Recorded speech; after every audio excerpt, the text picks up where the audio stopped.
All right. So I'm live right now.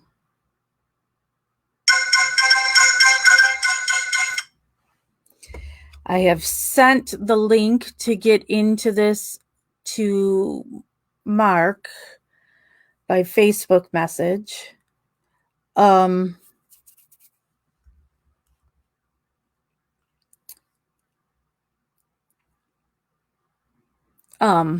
So we'll see if he gets that. Oh, what did he just send me?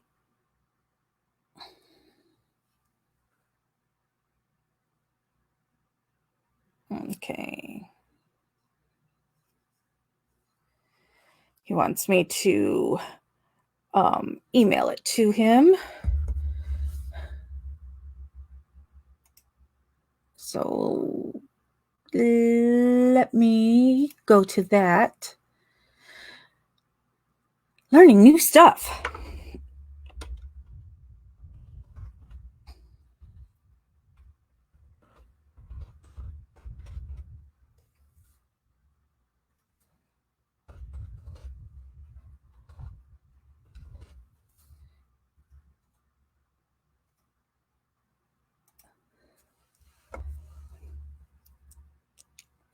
Okay, I sent it.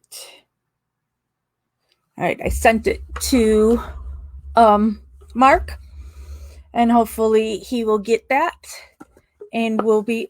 And there he is. Hello. There he is. Yay!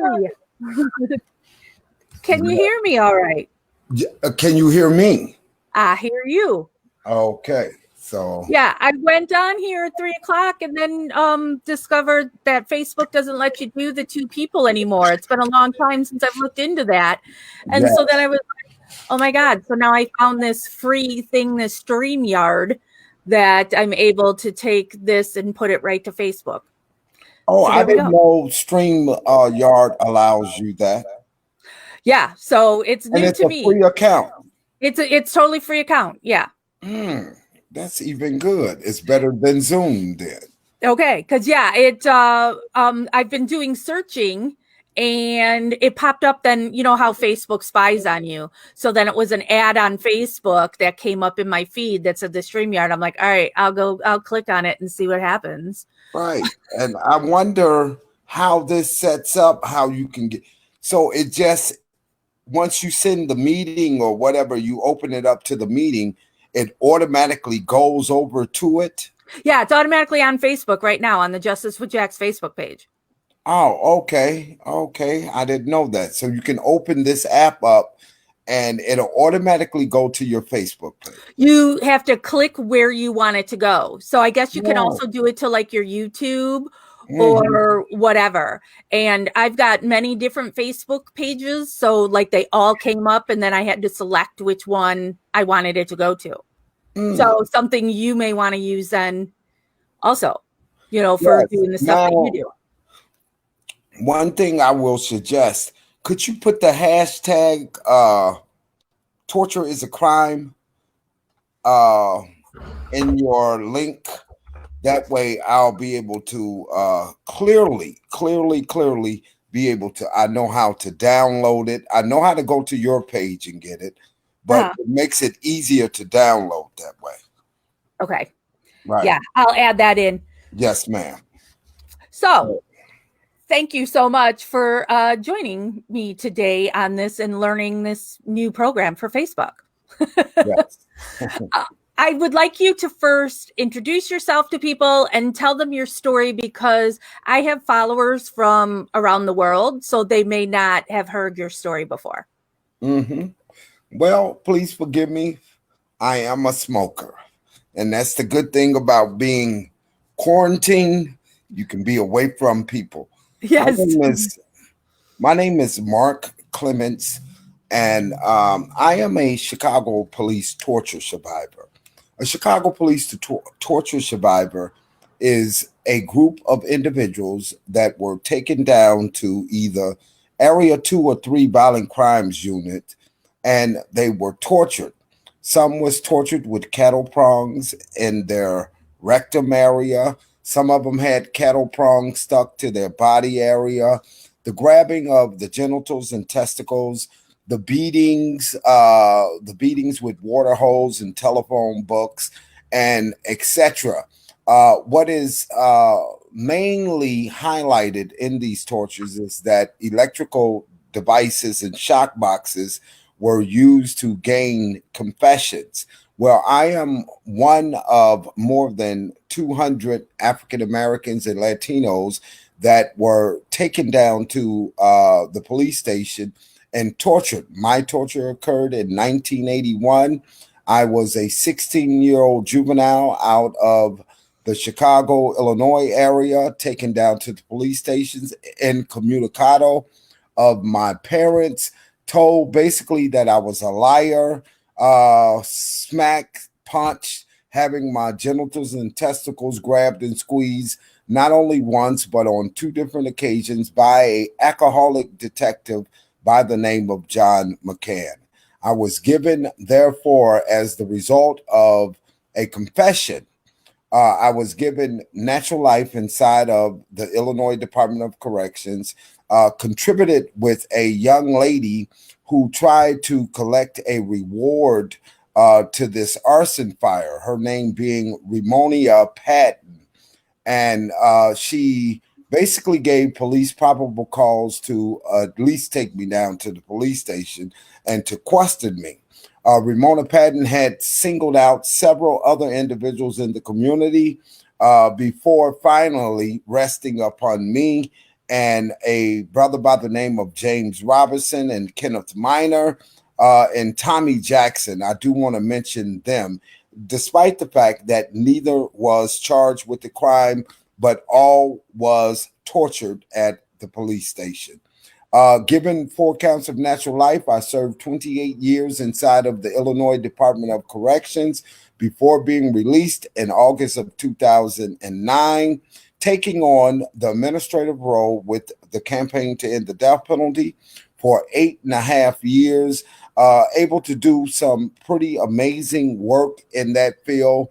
One of them is abolishing the death penalty in the state of Illinois, also fighting around particular cases such as Jeff Wood, as well as Rodney Reed in the state of Texas,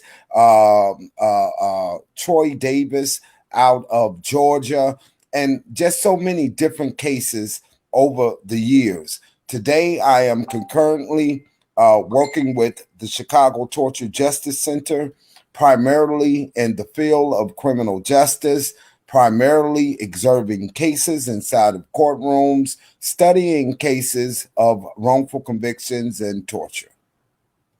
Okay.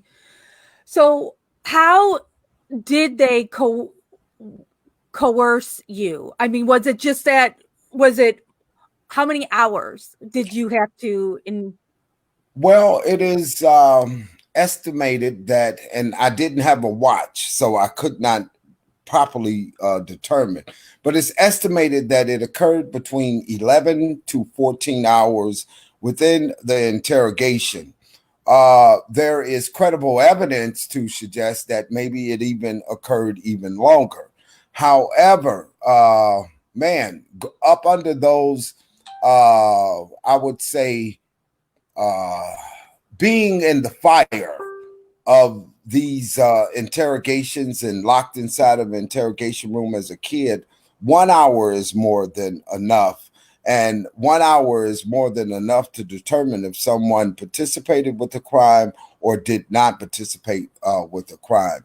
In this case, none of the evidence made common sense, and it didn't make common sense due to the fact that it was factually incorrect with the evidence that was brought forward in the trial. And you were not, were you ever offered an attorney or say anything for attorney or having an adult in the room with you? Well, my mother was never contacted by the police. No one in my family had ever been contacted by the police.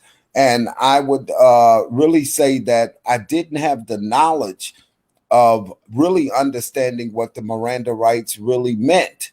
You know, most people think in their heads that once you hear that you have a right to remain silent, well, you know, guess what? A full fledged adult has problems with that. And today, our courts have a standard of what that truly means. And really, most people break that standard inside of the interrogation room, which allows for police officers to proceed and to aggressively proceed and trying to get confessions or other evidence against someone in a what I would consider as police interrogation that is being conducted in those cases. And so what would you suggest somebody do if they were in your situation where they take you and they're going to question you? I mean, what is the best thing for somebody to do for themselves? Well, the best thing is to remain silent. Would that had stopped the torture? No. The police officers in these particular cases were very trained in the areas of gaining confessions from people. These were police officers that were very crafty, and I don't think that any young adult or young teenager would have prevented what took place inside of the interrogation room with any of us. Right. Yeah. So do you think all interrogations, especially in the juvenile, that there should be a lawyer present, or what about videotaping? Do you think any of that will help, or do you think corrupt cops are going to find a way to do what they're going to do? Well, I think that the videotape helps.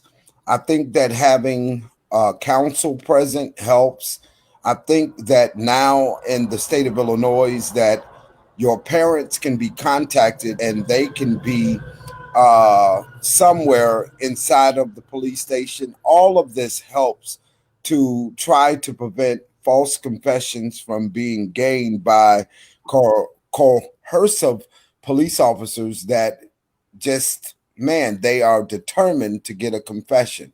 All of these are safeguards. It should be uh, even more safeguards for young people that are charged with crimes, as we have just clearly seen how young people have been victimized by members of our police department, whether it is in New York or California. We just have seen awful experiences to individual lives as the result of police officers taking advantage of them. Right. And then when you're taken into custody, you're a juvenile, were you put just with general population, or did they keep you away from the older people? I mean, what do they do with a juvenile? Well, they transfer you over to the juvenile detention center. By law, no one can be held at the Cook County Jail under the age of 17 years of age. So they do have the Juvenile Detention Center, which is located in Chicago, right off of Ogden and Roosevelt. So I was held there until my 17th birthday. On my birthday, I was transferred over to the Cook County Jail. And are you just then in general population, even though you're still Yes. a child at 17? I know they're saying you're an adult, You're right but you're into still a the child. general population. You're placed right into the general population. Yep. It all rests upon who you know behind those prison walls that can basically stop the wolves, so to speak, or else maybe the wolf knows your family on the street and that spares you as well. So the bottom line of it is that kids have little ways that they can be spared, but there is always that set of children that are not protected by knowing someone that is incarcerated, or even being able to properly protect themselves. I do not believe that young people should be placed inside of our prisons. I do not believe that young people should be put into any prison under the age of 21 years of age. Yeah. And then what was your experience like there? I mean, so what kind of cell are you in? Are you in where there's bunks and a whole bunch of people with you? Are you in like a 4-man cell? Where do they put you? Well, I was not in a dormitory setting. I was in a cell setting with one additional individual. Um, and that was primarily throughout my entire incarceration. Uh, I would say up until about, like, say 1993 or 94. And then I was primarily off and on single cell, and that's the way that the system operates. Once you have been in the system for some time, you can gain that right. Did you have to have a job to have a single cell, or you got the single cell? Not necessarily. It depends on, and you are rewarded in society allegedly for your goods. In the prison systems, you are rewarded for your bads. And that is one thing that most people fail to realize about our prison system. Matter of fact, if little Timmy went to prison and little Timmy was known as a badass and little Timmy entered into the prison system, it depends on how far he can reach and touch them. If he can touch them, that means do some physical violence to them without ever touching one hand upon them. Then what that opens the door is fear upon the correction officials, due to the fact that now they have to look over their shoulders, and it places their families at risk. And then speaking on families, can you talk about what you're provided when you're an inmate, and then what you actually have to buy or your family is putting into your commissary for, because people don't realize that. I get so tired when you hear people that'll say, oh, they're in there getting free room and board on my dime, and have no realization just what little amount that you're provided with, and then what you and your family have to incur. Well, that just goes to show you how television have stereotyped this situation. Prisons are one of our largest commodities, and that is one thing that many people fail to realize. Our prison systems have dominated the poor. They have dominated them through the economics, and they're selling televisions at best worth maybe at best $89 to $100, and they're selling those televisions anywhere from $250 all the way up to $350 for those little 7-inch plaza televisions. They're selling, I would say, maybe $10, $15 Walkmans for much as $45 to $90. It depends on what institution that you are in. They have primarily taken away most of your street clothes. I liked it when you could wear your street clothes. And the bottom line of it is I think that the Illinois Department of Corrections have ran into many major messes. They have not admitted that they have ran into these messes, but however, these are messes in which it has contributed to destroying the lives of individuals in which it incarcerate. I was one that solely believed in education. Solely believed in education because I watched young children like myself enter inside of the prison system and were able to take advantage of that education. Now this does not exist. And now we're in a world that you must have an education that is way beyond a GED. And now we are basically feeding prisoners falsehood as if it is hope. how could how could falsehood be hope? And that is one thing that we have not understand as a people, and we keep trying to figure out why people keep committing crimes. They commit crimes for survival, the same way that you would commit that crime if you didn't have a adequate way to take care of yourself.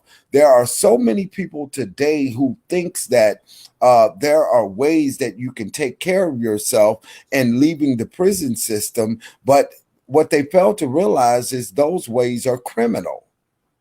And until we figure it out, that what we have done is we have basically made a way so that ex-offenders cannot survive. Some of them do, but they are very harsh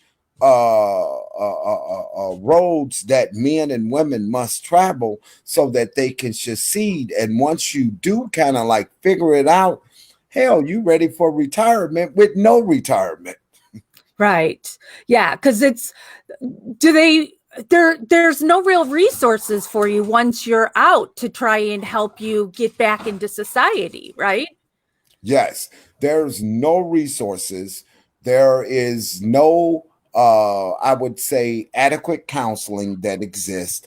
There is nothing that a person would need so that they can survive that really truly exists, other than being stereotyped by our so-called media. Right. And Jessica is asking, she has not read your story and she wants to know, have you been compensated for now you're being tortured and wrongful conviction and all the years of your life that were stolen from you? Well, I was given Cracker Jacks, but yes, I have been compensated by the city of Chicago for my torture. What most people must understand is that we are in a very deceitful world. And I cannot stress this enough. Due to the fact that I watch sisters as well as brothers, they are victimized by each other through domestic violence. However, we have a large group of people that come from the settings where that people used to reside in what is considered as ghetto settings, and they're out to victimize you. So they use these laws, and they use these laws to try to gain and profit from someone's misery. So the bottom line, we need to fix that. And not only must we fix that, we need to hold a higher standard towards people who make these claims to try to profit and wake up so many sisters that are being victimized out here by individuals in these abusive relationships. I feel that it takes away the spotlight of their situation, and it only allows for government to treat them of a lesser standard. Okay. And what was a typical day like for you when you were in prison? Oh, well, so I played sports. I played basketball. I played football. I played baseball. And that was in my younger day. Now, once they begin to take hold and control of our prison systems, dating from 1995 until the concurrent, all of that came to a halt, so to speak. And it came to a halt due to the fact that you found yourself spending more time in the cell than it had been. It was more time out of the cell than in the cell. And now it has to where that you have to preoccupy your time with something that is of a benefit. And what I found beneficial was reading the different laws that were coming out, reading the newspapers, paying attention to your educational programs. So it was a little different. Now, that's not to say that I didn't participate in watching trash television. See, Yeah. that passed the time.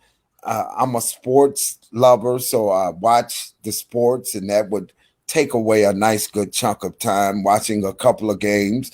And then if you are sitting back and you're watching a couple of documentaries, and the prison system didn't really show us documentaries, but you could find them on like PBS stations. And that was the goodness of the PBS stations expanding. In other words, allowing on the cable access where that you could pick up 5 or 6 PBS stations because all of them was different to a certain degree.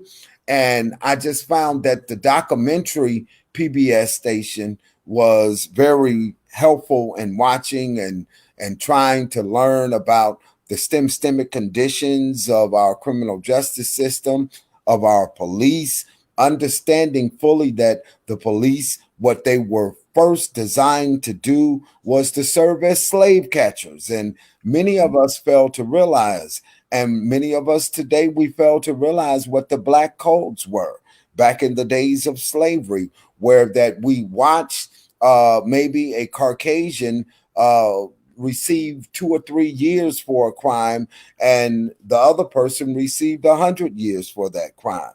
So the same exists now today, just in different forms. Okay. And Jessica is asking, how long were you in prison? 28 years I served inside of a prison.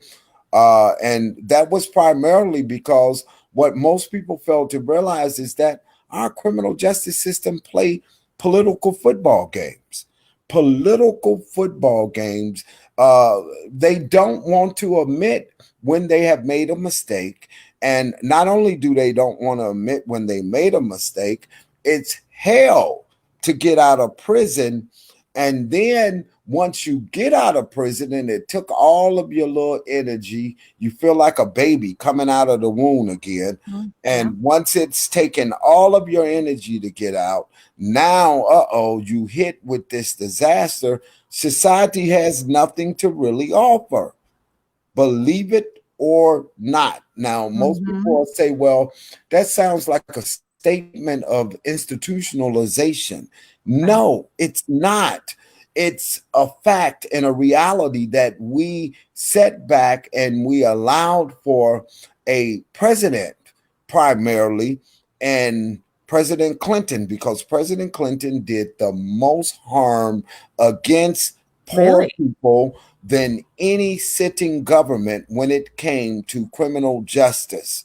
And the criminal, what was that? The crime package of 1994, that is, and the Anti-Terrorist Act, all of that shut down the rights and the privileges that ex-offenders would have.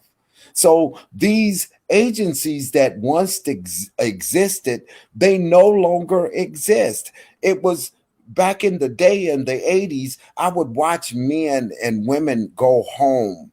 And when they go home, and the reason I say females go home, because some of our prisons were co-ed. And I worked at that particular time in what was called job service.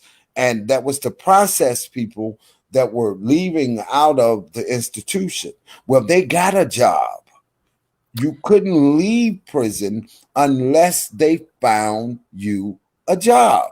So the first requirement is that within 90 days, you would get a call over to the job service, and they would start to work with you to see what type of job that would best fit you. Then you would get a housing voucher. None of these things exist anymore. So because they don't exist anymore, we're watching men and women that have served so much time in prison try to make it, but most end up homeless. And that's a reality that we act like we don't want to deal with, and the families act like they can't understand that little Timmy was going to come out different. You can't lock human beings up and treat them like dogs without them not being affected mentally, physically, and emotionally. And that is a reality relevant to incarceration. And we as a people we must hold our governor, we must hold our prison officials at fault for telling our loved ones fake, phony information as if it was true, to basically institutionalize them so that they would walk in accordance of so-called prison rules that made no common sense. Mm-hmm. How long did it take you then? How did you get out? What was that process, and how long did that take you? Well, there was a post-conviction petition that was pending from 2002. That post-conviction petition is a petition that I filed in the courts. Um, Bernadine Doran. I ran into a woman by the name of Bernadine Doran, who was a professor, and Bernadine has a highly esteemed name attached to the Obamas. And Bernadine believed in my claim of innocence. Bernadine went to Skadden Arts law firm and was able to convince them to take this case. They took the case. It was 18 months before I was released. Wow. Yes. Well, you have to take into the fact the totality of the proceedings. See, in other words, the totality of the proceedings rest upon how long the petition has been pending. See, so it had already been pending since 2002. The law firm took over in 2000, and was it 2007 is when they took over. But it was 18 months before they were able to basically get me out of prison. Getting me out of prison was, man, a piece of cake. It was, man, I never knew it was that easy to just, man, walk through the doors. I say, man, oh, this is easier than I thought. In my younger day, my what they call it, Jesse Owen days, had I known it was that easy, maybe I would have tried them a time or two. See, but getting out of prison and just knowing of the systemic conditions, looking at now a mother that is dying of cancer, because that is what happens to most of the torture victim mothers. They've died of Really? cancer. Yes. Oh, And wow. it is in the range of about 50 to 60 of them. And it's contributed to stress. You Yeah. know, where's the fathers? 9 out of 10 times, the fathers are not there. Mm-hmm. So, because the fathers is not there, it puts all of the responsibility on that little mother. So that little mother goes through layers and layers of rejection. That mother goes through layers and layers of crafty type people. That mother goes through layers and layers of people who wants to use her, including their bodies, Mm-hmm. Okay. to Yeah. try to at least make it appear like they can help them in some type of way. So the thing about it is, these are the things that we have to eliminate if we ever want to effectively stump out injustice. But no, it didn't take me as long, because I would say 7 attorneys is what I had. 7 attorneys, 4 from Skadden Arts, 3 from Northwestern University. Okay. And it speeds up the process just a little bit, not as quick as you may think, though. And the real test is coming out, regardless if you came out innocent, regardless if you came out guilty, regardless if they think that you rich as speck or a helter skelter. The bottom line of it is, when you come out to a world that looks the same, but it is, please forgive me, it looks the same, but it is totally, totally different. And that is something that I had to learn very quickly. Right. This world is very, I would say, deceitful now. And you know, here it is. Everybody look for the prisoner or the ex-prisoner or whatever. They say, well, he was contaminated because he was thrown in the pot with everyone else. No, the deceit comes from society. It's the ex-offender or whatever you want to label the person as, who comes out with no nonsense. So people haven't really spoken adequately about why individuals reoffend. You know, all they look at is they reoffended. But if you have someone in your life and you know that, something ain't right. Everybody ain't strong enough to walk away. And then that's not the factor in all cases. In some of the cases, it's just lunacy, straight lunacy. And many of you from society, you know how to deal with it. See, right. it's a prisoner, he know how to deal with it. And what society calls violence is not violence.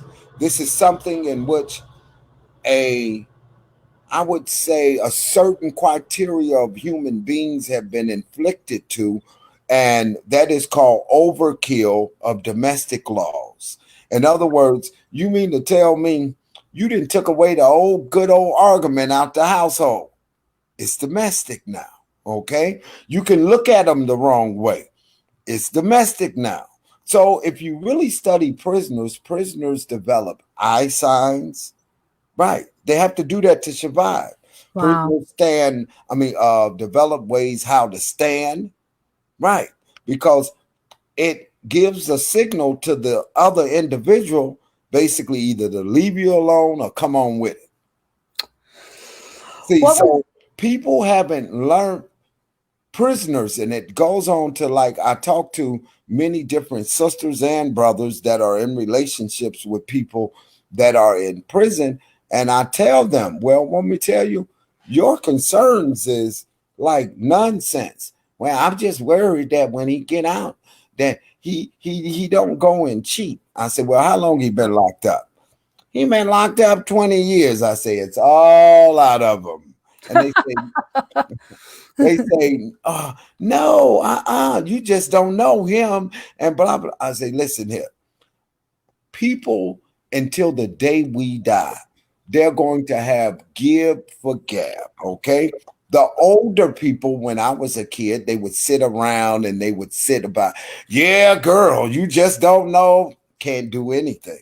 They're older now. Okay, so they're a little bit more matured, and the bottom line of it is that you can't smother them.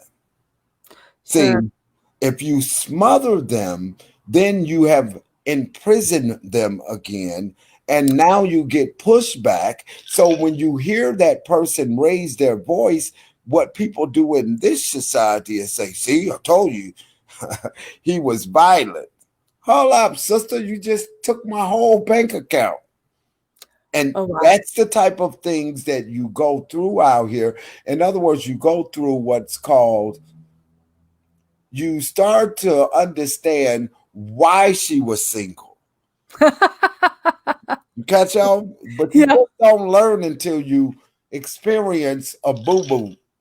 And then when you experience, you kind of like a little puppy dog. You go lick the wounds, okay, and then you got to put your feet back in front of the other foot.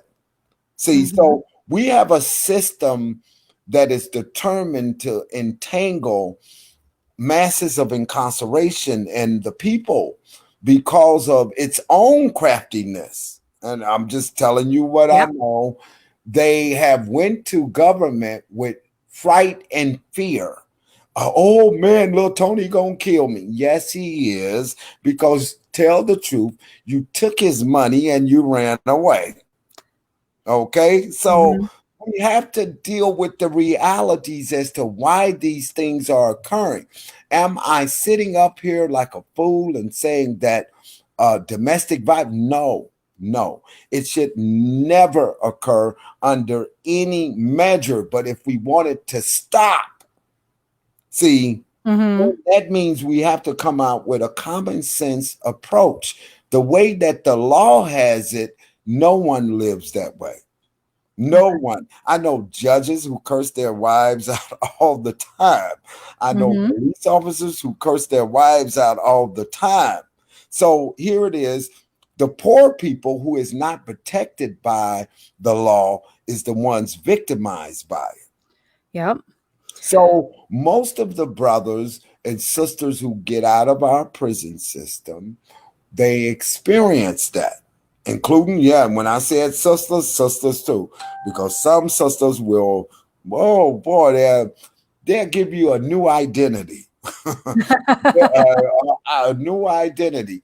That's because they have a lot of hurt in them.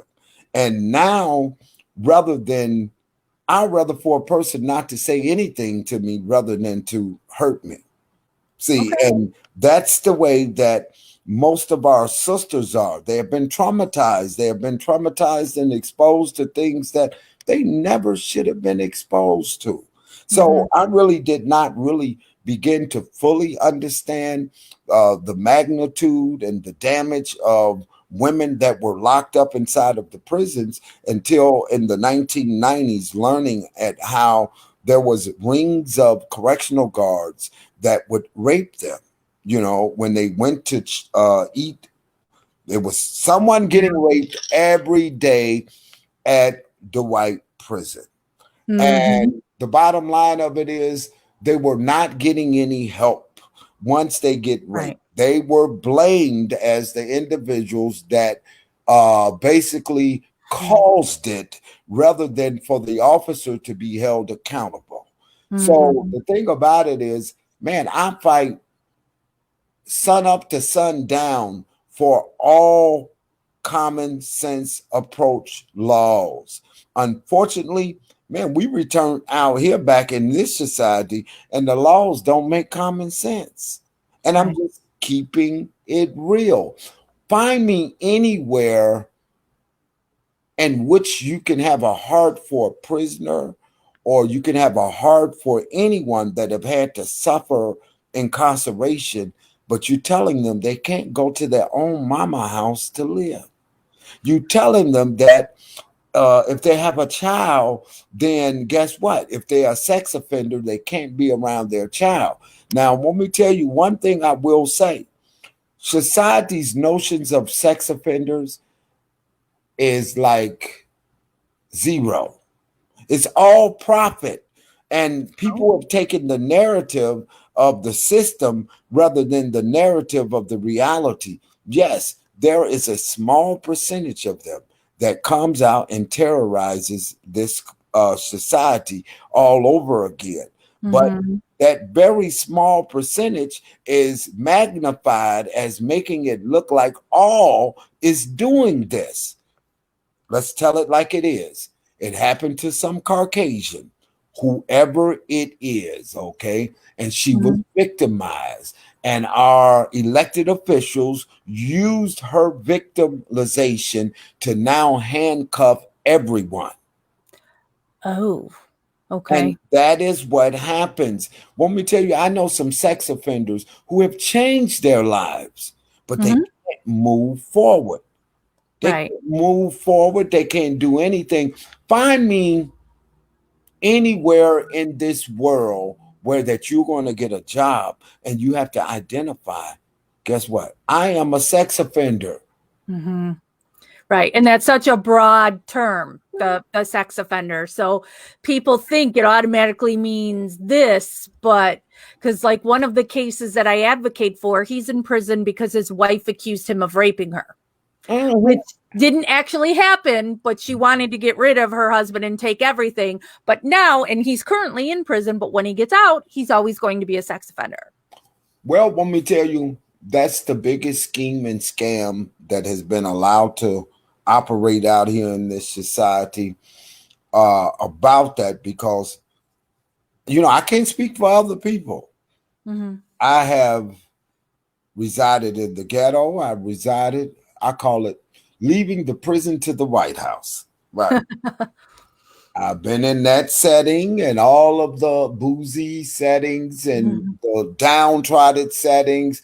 The bottom line of it is until we stop harboring people who sit up and make these false claims, whether these are claims of claiming that you saw someone commit a murder or these false rape claims, we're going to keep going through Yeah. this because we have lawmakers that are too chicken to do what is right. And the thing about it, as I speak, you know, your viewers may say, well, he wouldn't dare tell the governor that, or he wouldn't dare Um, say. Well, let me tell you, that means they don't know me exactly. You know, the bottom line of it is we have suffered enough, and being suffered, I'm talking about, man, pinned into a tight situation for most of your life. I just grew to the realization, man, they bleed like me, Mhm. they eat like me. I hope they get sleep, you know, because I don't get sleep. But we are all human beings. Right. So why am I gonna fear you because you the prison ward? Mhm. No. So Right. it's like a thrown in their side. But if you don't stand up for your rights, man, you get victimized out here. And that's the same is true inside of our prisons. I realize, man, they can make life hell. They made life hell on me several times. Hmm. But the bottom line of it is this: if you don't stand up, now you have to program yourself to adjust to laws that don't make no sense. Really, not laws, but policies and rules of prison officials that totally make no common sense. And they have implemented these don't make common sense policies within most of our police departments right now today. Yeah. I mean, I know from the women that I advocate for at Logan Correctional, there'll be things like you can't have anything on the walls. And sometimes a warden allows it, and then another warden comes in, and so Snatches it they away. were literally going and ripping everything off the walls where like they would have like their laundry room assignment on which house, which wing, which day and time they got to do laundry. They ripped it down because our rules saying you can't have it on the wall. What is that hurting? What is that doing? You're dehumanizing them. Well, let me tell you, that's their goal and that's their mission because our prisons is a business. So if we don't destroy the product, then the product will find no desire to return.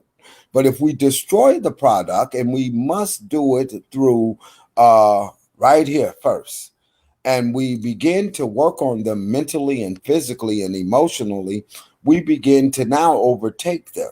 And then once we have overtaken them, then we find no good for them anymore. Once we have used all of their productivity in age wise, their youth, now we say, well, guess what? You 50 something years old. We don't have no need for you no more. Bam, get out. So now you're kicked out into society and you like scratching your head like, what to do. And Mhm. hell, you don't know what to do. The people that are paid to help you to know what to do don't know what to do. So how in the world is the ex-offender is going to know what to do? And I want to make this point clearly.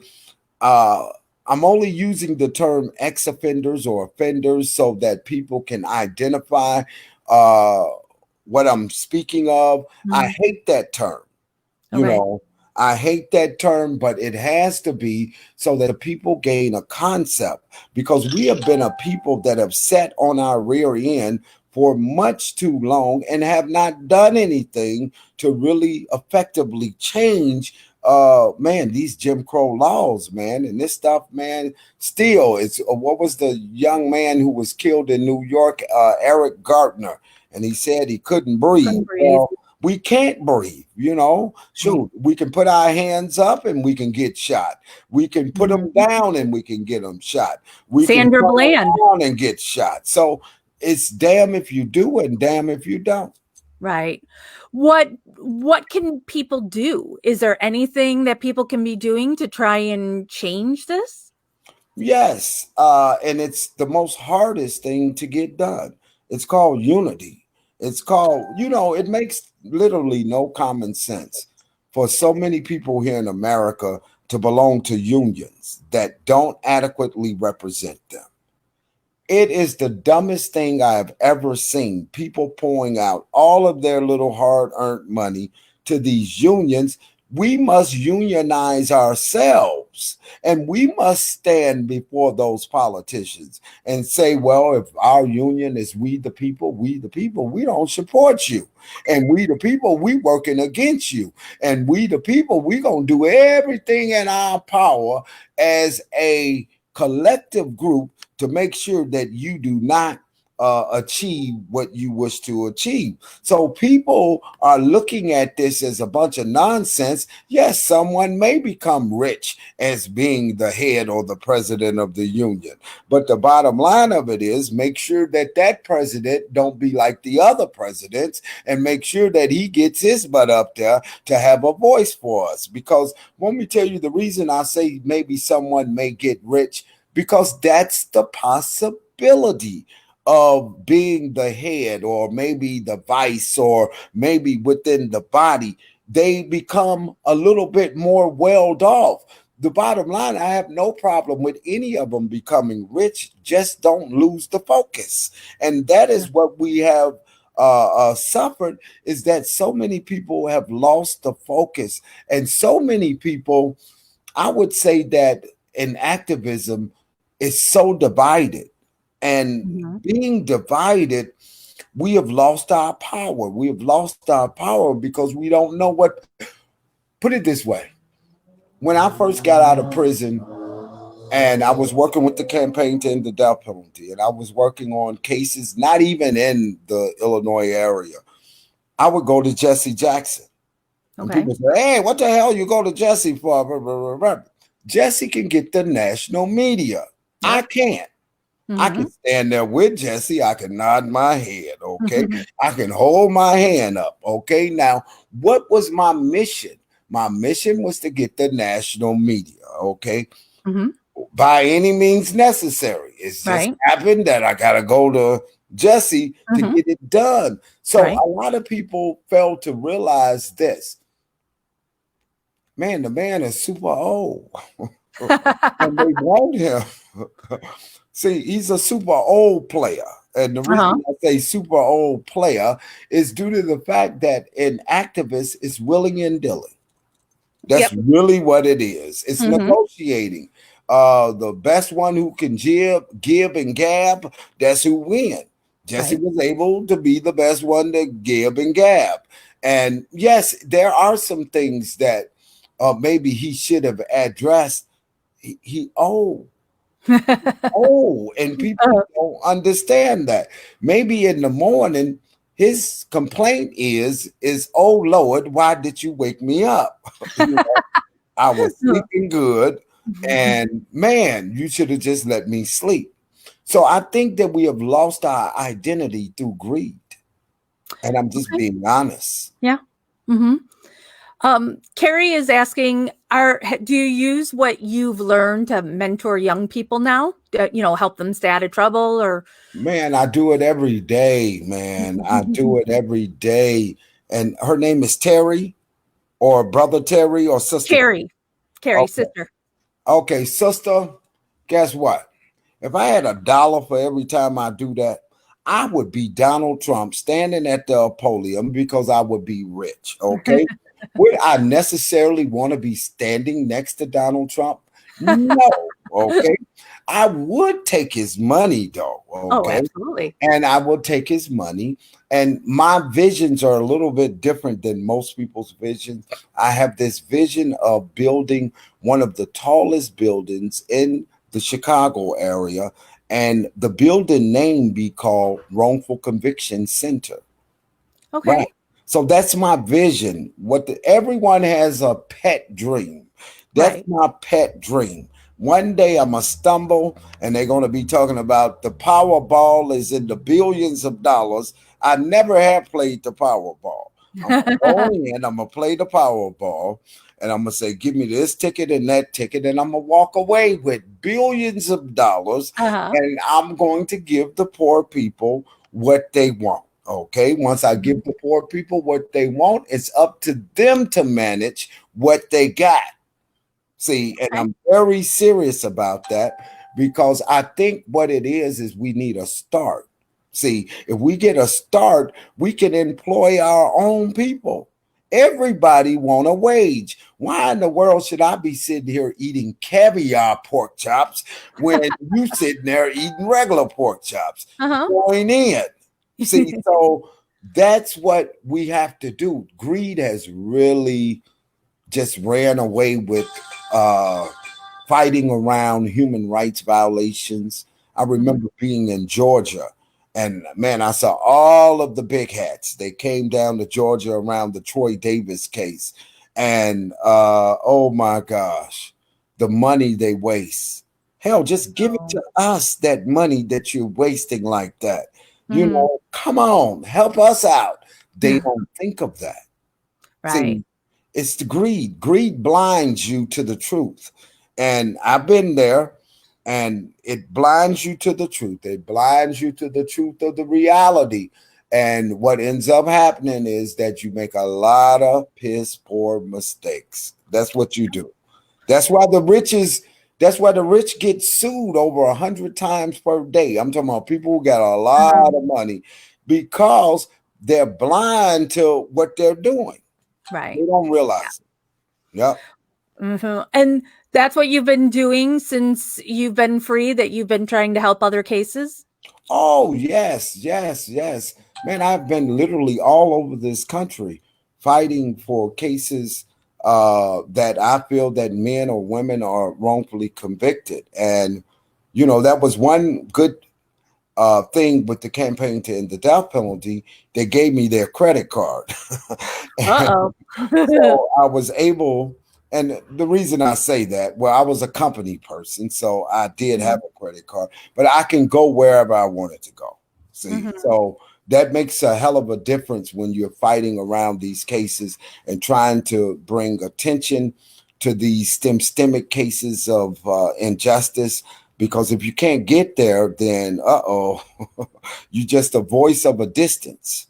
See, Right. so I have been fortunate enough to meet some very powerful people, and some of them were cool, some of them ain't cool. But bottom line of it is, little skinny me, I didn't hold my tongue in expressing, including our governor. Hell, Mhm. I sat right next to him, Yeah. and what they say, I drilled him. I drilled him because I could see things like what he's doing today.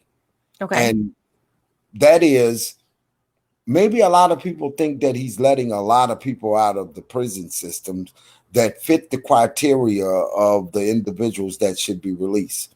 Mhm. And so if you're on jeopardy, you just lost. Oh, Uh, what he's doing is he's taking too much time to make okay. his examinations. He's trying to be too careful uh, as to the individuals that he released. And Illinois had a scandal about maybe 10 years ago. They released when they came out with an early release program, and a young brother went over to the currency exchange. Yes, he Okay. was been out like 2 days, and he went to the currency exchange and he killed the owner of the currency exchange. So Uh-huh. it because he was rich, and I'm just keeping it real. The guy was pretty wealthy. It was in the Hyde Park area of Chicago. It Mhm. made news, so it touched and drew a lot of negative response to the governor. Back then, it was Quinn, and he Okay. wiped the whole program out. Is what ended up happening. And I was reading, I think that was yesterday. A young brother gets out of the prison. He was released because of the virus. Uh-huh. Gets out, and he allegedly kill someone 2 days later. So the thing about it is, governors are fearful of that because they are constantly kissing up to the FOP. to Right. win re-election. Okay. I hear you. Can you tell people what is happening in the Cook County Jail in Statesville Prison due to the COVID? Well, I can tell you firsthand what's going on in the Cook County Jail. What's going on in the Cook County Jail is that there are a bunch of individuals that are labeled as hardened criminals, then they're terrorized, is what it is. They're terrorized because they're locked in this cell, this bird cage, this little small closet, and basically guards ridicule them. Guards are not feeding them correctly, throwing away half of them's mail, not getting them proper medical treatment. The guards are not even properly sanitizing themselves before they touch the brothers and the sisters, and it's helping this virus to spread. So I don't know if you know, but yesterday there was a dispute, well, it was more than a dispute. There was an ass whooping of a Cook County jail guard, and he got his ass whooped. I don't know if you've seen the tape. Yep. But oh my gosh, I was like, damn, what did he do?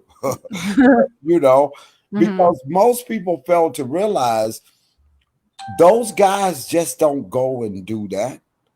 No, they can't, because the rest of the prisoners is going to get in their ass if they just did it to do it without a cause.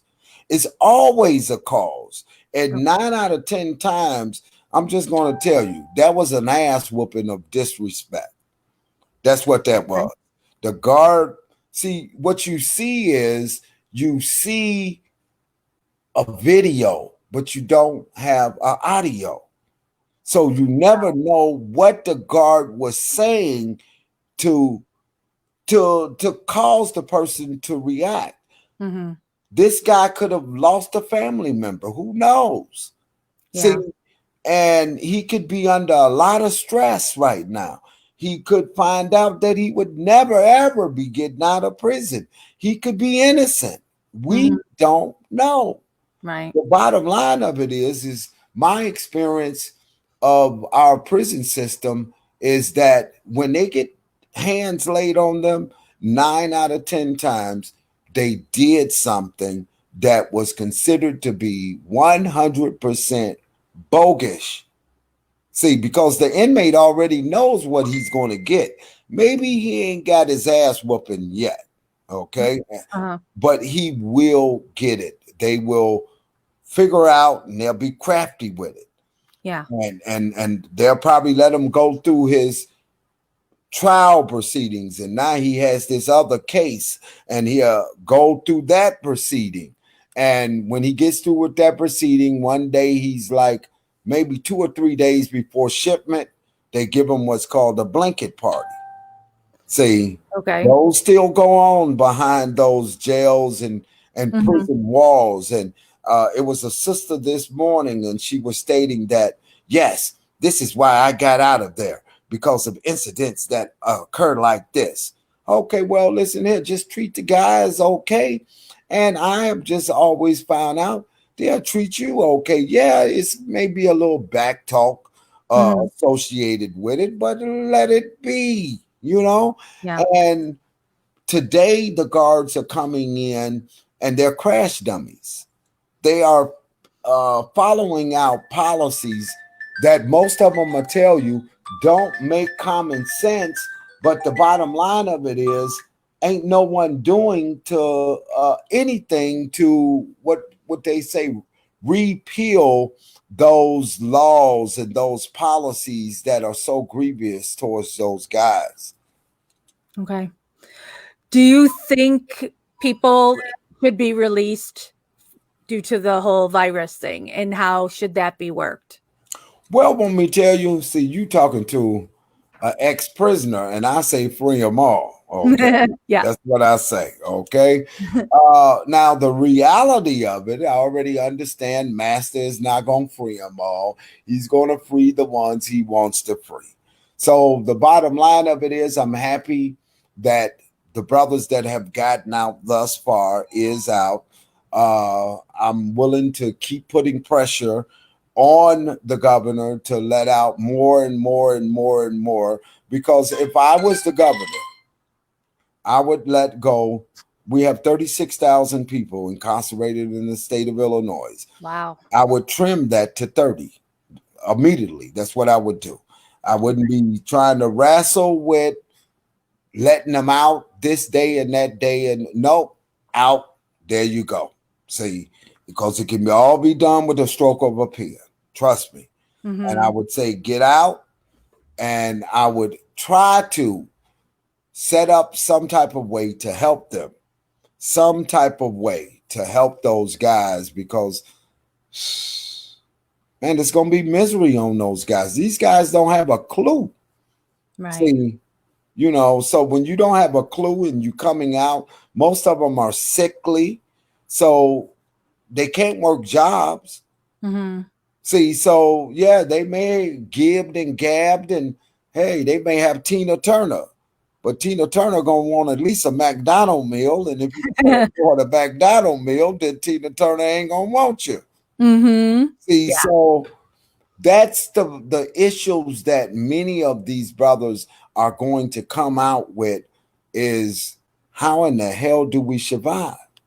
You know, but you know, I think that the governor is only letting people out where waivers are signed of liability, and where that there's family members stepping up and saying, well, we'll give you housing. Okay. You know, throughout the, I think it's the probation stage. Well, the parole stage is what that's called, parole stage. And I think parole in the state of Illinois for most of those brothers is 3 years. All right. And can you tell people what you did last week and then what happened to you after that?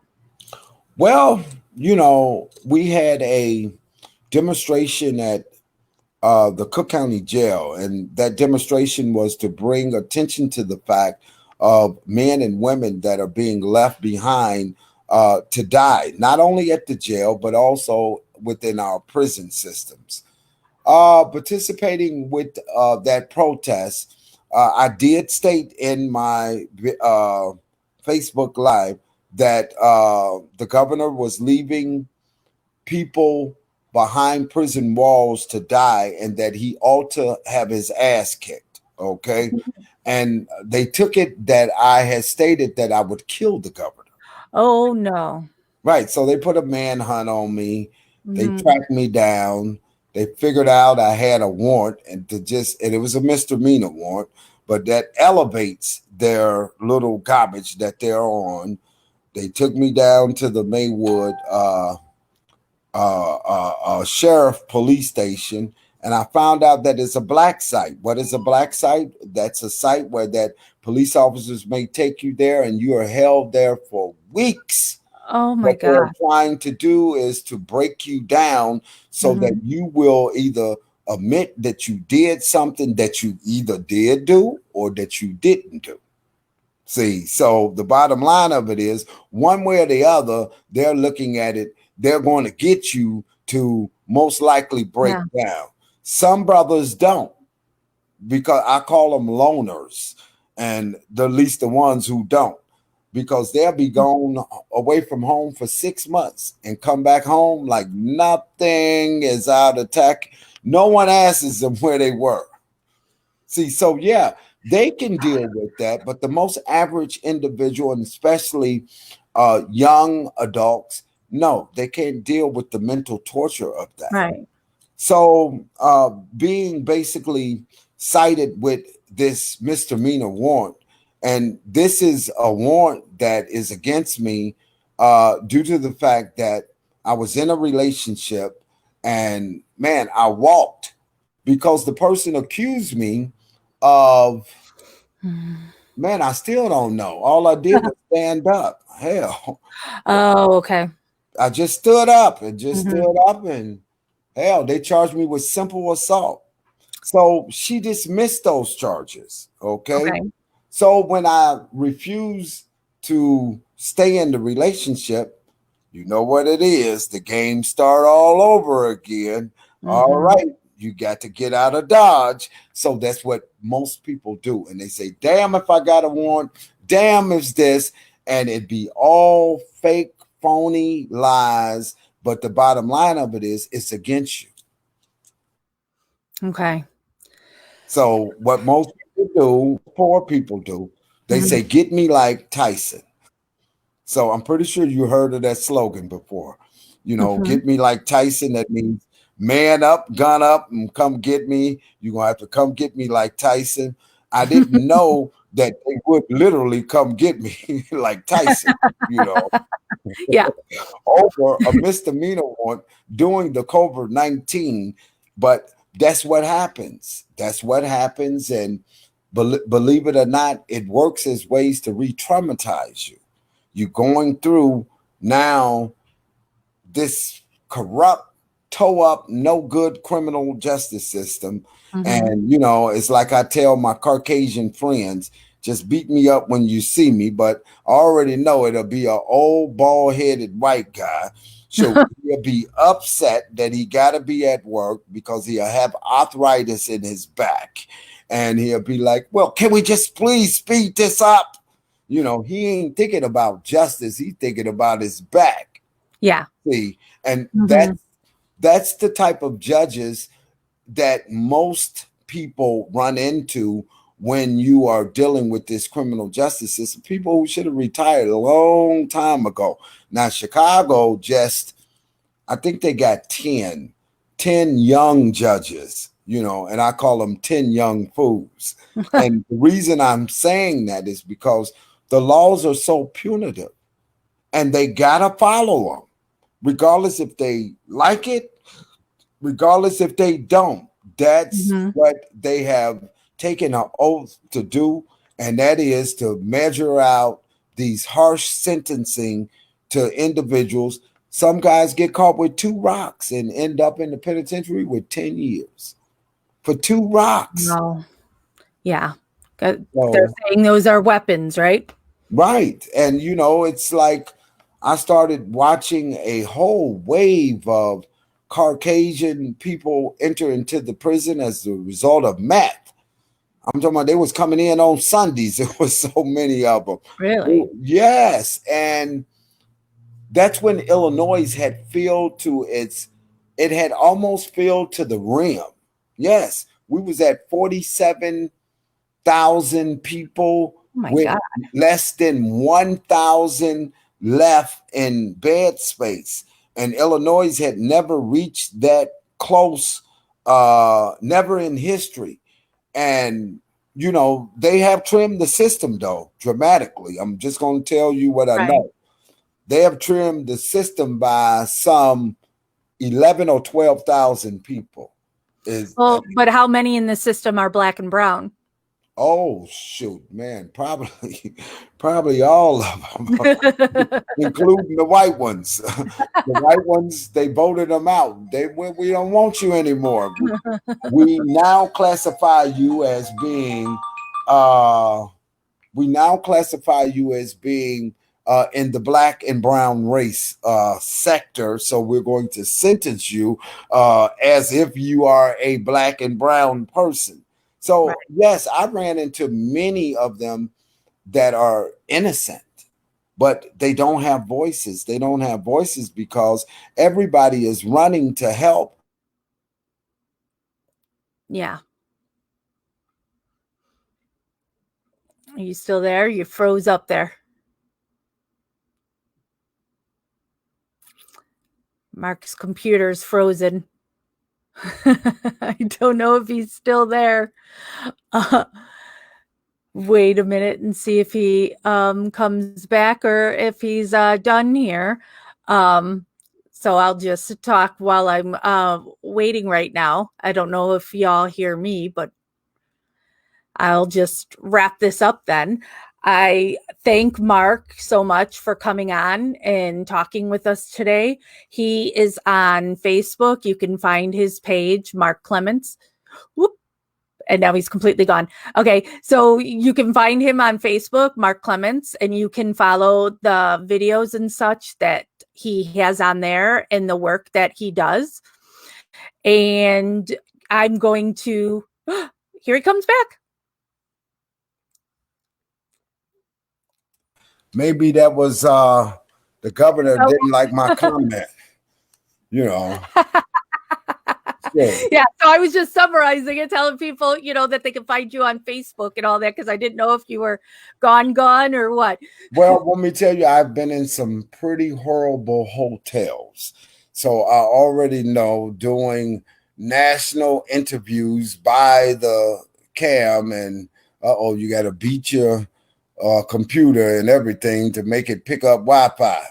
So right. really, I would say since COVID-19 came, the Wi-Fi speeds have been down in most of the Chicago areas. And that's because it's overused a lot.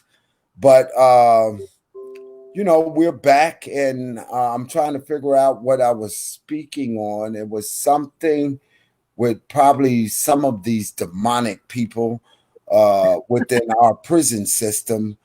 And I think I was explaining how large our prison system used to be and how it was trimmed down to 11,000 people. And man, that's good to me. Yeah. That's good. And I think that they need to trim it down, like I said, a little bit more to about 30,000 people. And I think that would finally give the state of Illinois, but then again, with the COVID-19 and just faced with reality that we're probably paying close to $1 billion each day dealing with this pandemic, and people are not looking at that right now. I think I heard the governor state that the price tag was like $270 billion. Oh my. See, I can't imagine. Yeah.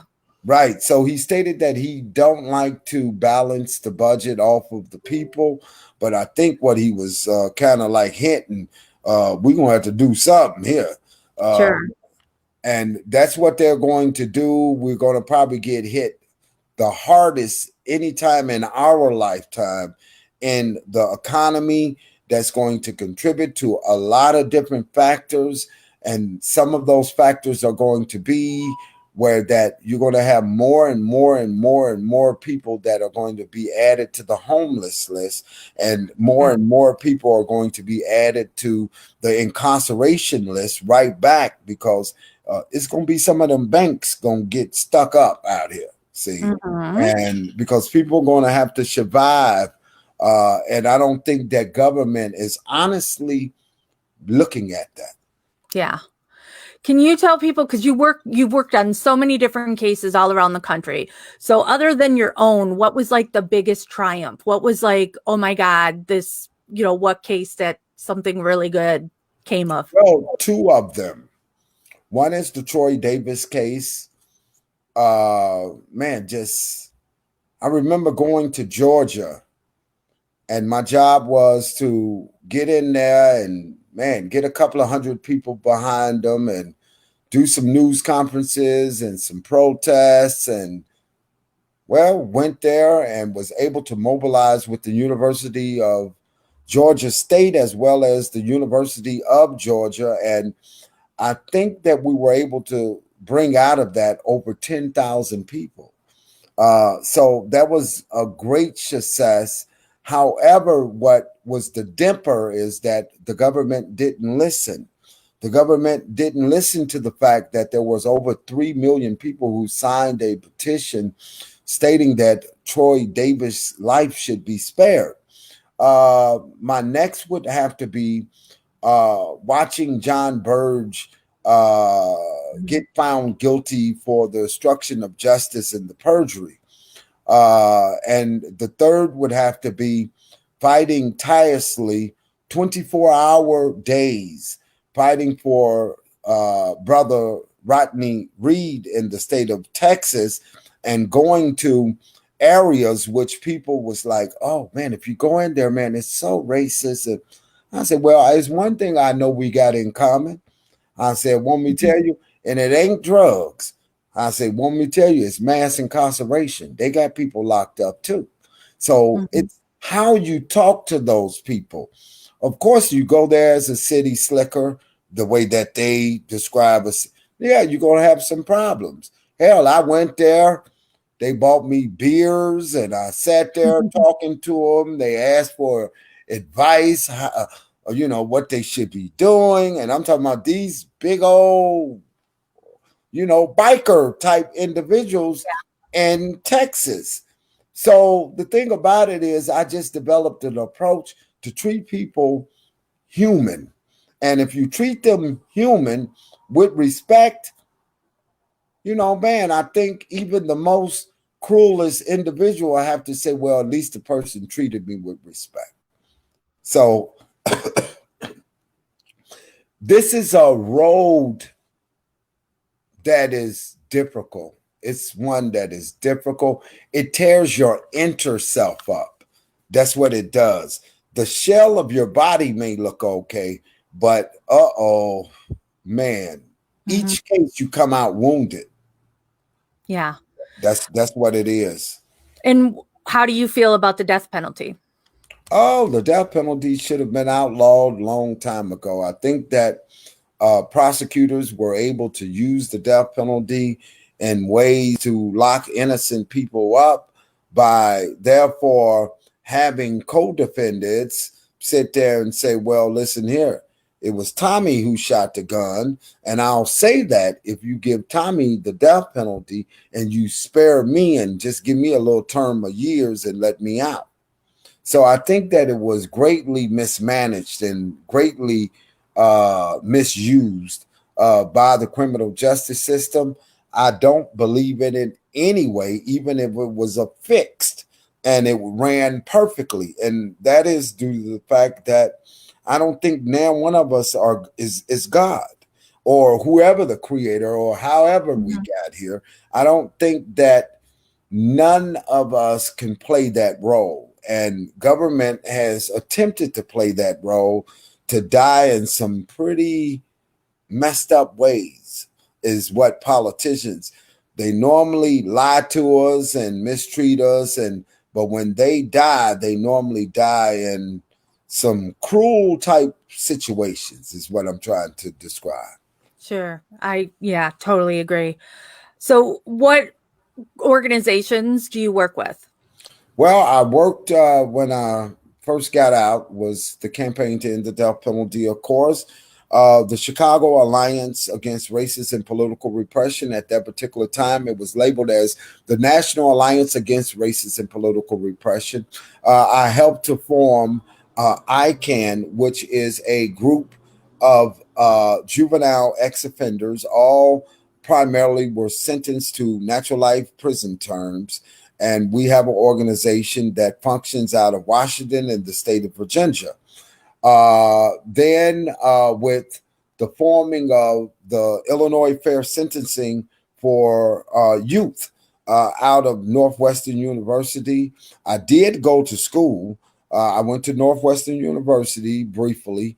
That stuff is difficult to achieve and working a job. Yep, I'm just gonna keep it real. I'm like, damn, how you kids do this?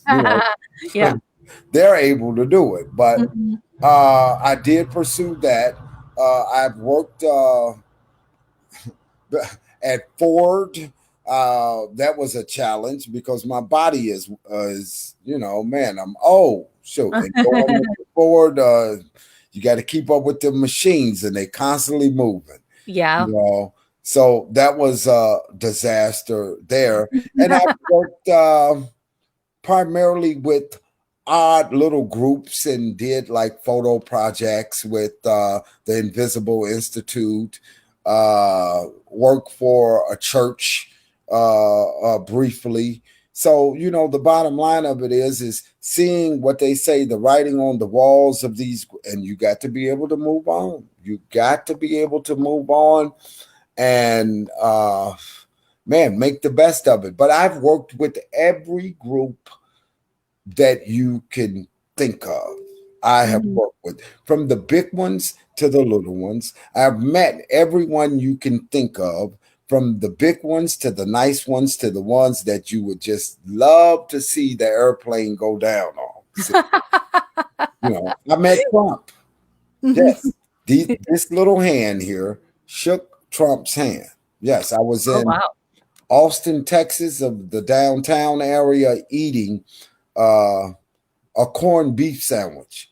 When I look up and I see this orange guy standing over me, and I'm like, "What?" And it was Donald Trump. Yes, he was shaking people's hands because he was running for president then.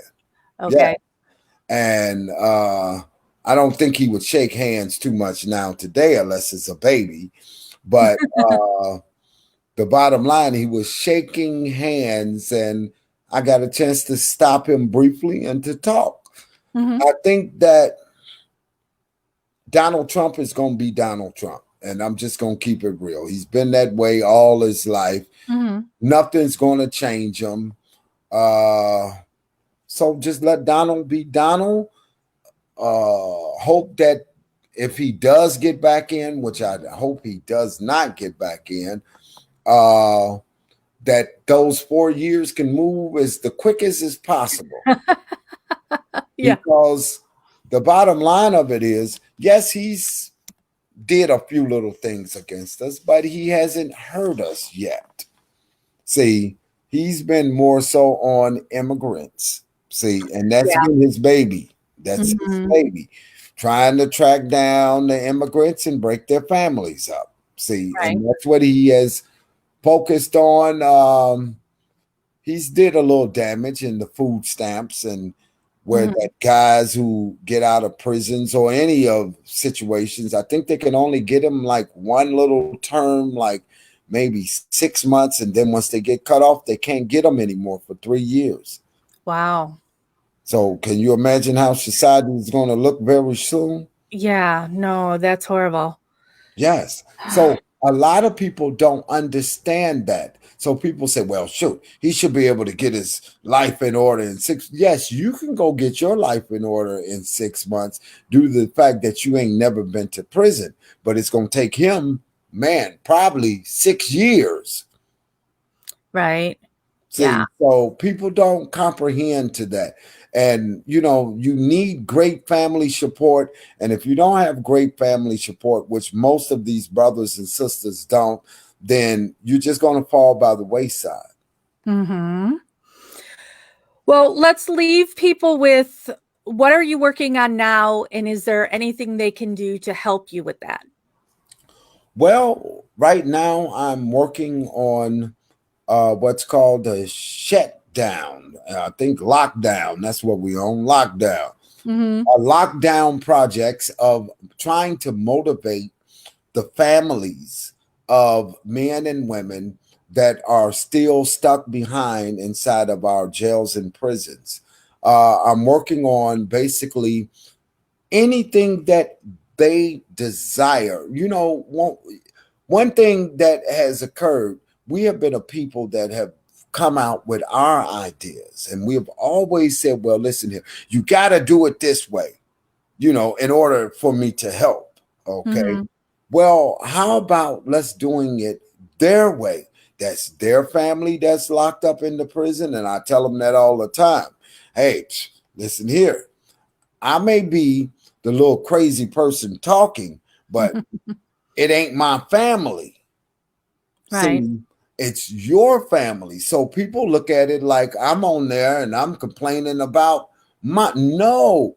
I'm trying to fall in line with anything that you want done to spotlight or to bring attention to your loved one. It's like today I took part in the more than maybe about an hour and 15-minute process of tweeting the governor and getting on his what's that, Facebook Live, Oh, and yeah. sending all of the little messages and whatnot. I think we have to do any and everything that we can do right now to try to get his attention. I'll be on record, and I'm sorry, you JB supporters. Man, dude lied, and dude is a liar, and I don't support him. And I'm just gonna keep it real, okay? Okay. Uh, Did I support the previous governor? No, I didn't support him either. I just think that mothers and fathers and children have been deprived and hurt and lied to so long. See, so we have been a nation of people that have been lied to by government, and we have forgiven them for only for them to lie to us again. In other words, it's time to put up or to shut up. Mm-hmm. JB did not enter the White House ignorant to the fact of Chicago police tortures. He didn't enter the governor's mansion. That's what I meant to say. I said White House. He didn't enter the governor's mansion absent the knowledge also about the fact that there are so many people in our prisons that are wrongfully convicted. So, in other words, I haven't seen them do anything in that field. I have heard them mention, right, you know, like the lieutenant governor Stratton, and she has made mentions, mm-hmm. but beside them doing anything, I knew they had this big forum, and it was staged for Malcolm X College, is what it was staged for. Okay. And I do know that all of the tickets of about 3,000 tickets was gone. Yes. So it was staged for the largest demonstrations to end mass incarceration in Illinois. Okay. What it was staged for. And the lieutenant governor canceled it, and we ain't heard nothing else about it. See, and I know, I was a field organizer for JB when he was running for governor. And so I had many times that I was with both JB and Juliana. And when I've talked to Juliana specifically, because she says that one of her priorities is changing, fixing our correctional system and criminal justice reform, and along with MK, JB's wife. And they've also said they specifically focus on Logan Correctional, on women inmates. And so when I've seen Juliana at an event, and I talked to her at an event, and I'm like, I need to talk to you about, there's some bad things that are going on at Logan and things that really need to be fixed. And then she's always like, yeah, she really wants to do it. And then she's like, here, talk to whatever this person is here. And then they cut off all my contact with Juliana. I can't get to her. I just hit a wall. And, so I keep saying, and every time I can, when I see JB at things, he knows who I am and everything. And I'm like, JB, I need to talk to you about criminal justice reform. And he's like, yep. But then when you try and get through, you have to go through those channels through his people, nothing happens. They don't get back to you. Right. They don't respond to you. And the same happened to me. I ran into her. She put me in contact, at least she pointed to this young man. He was a light-skinned young man, and he gave me an email because I asked her specifically. I said, I want an email I know you look at with your physical eyes each day. Yeah. I said, because the bottom line of it is this. People sending you emails, you claiming you're not getting them. So the bottom line, if you're not getting them, then something is wrong. And come on, let's try to correct that. All they gave was like the shab, like they was going to do something, but they didn't do anything. Still have never contacted me. I do receive, however, like these little newsletters from time to time from her. But other than anything getting done legislatively, nothing. Right. Well, and right now we're in the whole of, since we're in this pandemic, they're not in session and nothing's happening, and they don't know when they're going to be in session next. Well, let me tell you, to them, it turns out for the best because they can dodge everything that way. And we have to change that. We need something more concrete out of them. And we have been used ever since I was a baby. Politicians have used poor people forever. And I'm like a baby, uneducated, dumb baby. And I'm like, I could see through that. but Yeah. other people can't see through it. And it's like Clinton. Clinton used us good. And a lot of people believed in him, but he Mhm. victimized women. People seem to like that. And I'm just telling you what I know. They seem to like that. Uh, Mm. he got away with it. Monica Lewinsky's life is probably turmoil now, as well as the other young lady. What was her name? Linda Tripp. Who? Linda Tripp. No, not Linda Tripp. I know about Tripp too. I'm talking about with Oh, Jennifer Flowers. no, not Jennifer Flowers. Clarence Thomas. Oh, Anita Hill. Yeah, Anita Hill. And I seen her about maybe close to a year ago. She came here and spoke over at the University of Chicago. Okay. And she described a life that she's living now. And what she described is one that is topsy-turvy. Sure. Wow, he's making probably millions in that role. Yeah. See? And people just fail to realize this. And, man, Mhm. where do we go? We've been duped. Right. We've Yeah. been duped. And, I want to send a message to the young ladies down in Logan and Lincoln, and Decatur, I think. They're in those three prisons, correct? Yeah. Okay. Well, let me tell you, sisters, keep your head up. And I don't know if y'all can ever hear this, but if I was in there, sisters, I'll have a bogus phone. Yes, I would. Yeah. I'll be able to watch the program. Yes, I would. So the bottom line of it is, if any of you do have that, I just want you to keep your head up and understand that not everyone have thrown you in the pot of forgetting about you. The bottom line of it is, man, this stuff out here, man, is so, man, you stay busy day and night. Hmm. You don't have time to sleep because then you're trying to get this did. You're trying to do this and you're trying to do that. And a lot of people don't understand that. When you get out, yes, you want to help. Yeah. But man, it sucks up the remainder of your little life, is what it does. And when you look up, you be talking about, man, I'm 70 years old now, man. Sure. And you be, oh, I Hmm. remember a young Bill Ryan. And I don't know if you know who Bill Ryan is. No. He runs Parole, Illinois. I Okay. remember a young Alan Mills. He's an attorney out of Chicago. And these were young people when I first met them, Sure. which is 40 years ago. Now I look at them, I'm like, God damn, I'm old.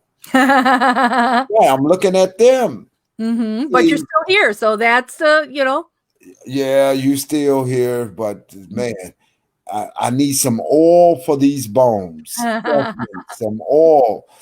But I do encourage them, and I just want them to understand that I encourage them to keep their head up. I already know how the conditions was. I used to communicate with the young lady Nicole all the time, and I used to communicate with some of the others inside of those hellholes. Some of them are still there, and what I hear, man, is straight up trauma, man, Yeah. straight up trauma, and I Mhm. want or would like that at some point to change. And we as a people, we got to get up. Mhm. We got to get up. It makes no sense for the people to be able and ready to try to help. But the people who it affect, hell, you got to beg them to get into the fight. Right. Yeah. Right. So that's what we have to change. And until we change that, then we're going to constantly run into struggles. It's like a bunch of people, cases I work around now today. They don't understand the value of getting the word out. They don't understand the value of mobilization. They don't understand the value of unity. See, Mm-hmm. so not understanding that, I question, okay, well, if you don't understand it, how can you be effective? Because some cases you're going to have to work with that basically is not your loved one's case. Right. Well, thank you so much for taking time to talk with Mhm. us all today. How can people follow you? Well, they can go to Facebook, of course, and they can look up Mark Clements. Clements is spelled Clements. I have right on for my Facebook profile page, it'll have post traumatic stress disorder. So that's a good way to recognize who I am. Okay, post traumatic stress disorder. Yeah. Uh, and they can find me that way, or they can go to Twitter and they can find me right on Twitter. And I am listed as Prison Speaks. Prison Oh, Speaks. okay. And that is my name. And another way they can contact me is by going to the website of the Chicago Torture Justice Center. And that's where I work. And man, if you want to contact me, it ain't too hard to find me. Just what they say, throw a bird up, someone will know who I am. Well, thank you very much. And I will definitely be keeping in contact with you. And you know how to get a hold of me too. So if there's anything you need from me, you need me to be a body, let me know. I'm all in. And finally, in closing, what I Mhm. would like to say is free them all, and not due to the fact that many of them are great people. Free them all due to the fact that if you were in their situations of serving 2, 3, and 4 decades behind prison walls, you would want that second opportunity too. So, guess what? Let's keep it real. Most of you ain't in jails or prisons because you just didn't get caught. So now you want to be player haters towards the ones who perhaps did get caught. Well, let me tell you what that shows me. That shows me that you are two faced. And that's what we must lose, that two faced mentality, and start to recognize that society has some issues that it has inflicted upon these men and women. And that's why they cannot proceed, due to the fact that it's so grievous for them to just even get a job or their state ID, believe it or not. Oh, yeah. Thank you. Thank you so much. And thank you, everybody who joined us today. And we'll see you soon. Everybody be safe. Thank you. Bye, Mark. Bye bye. Okay, but I just sign out. Okay.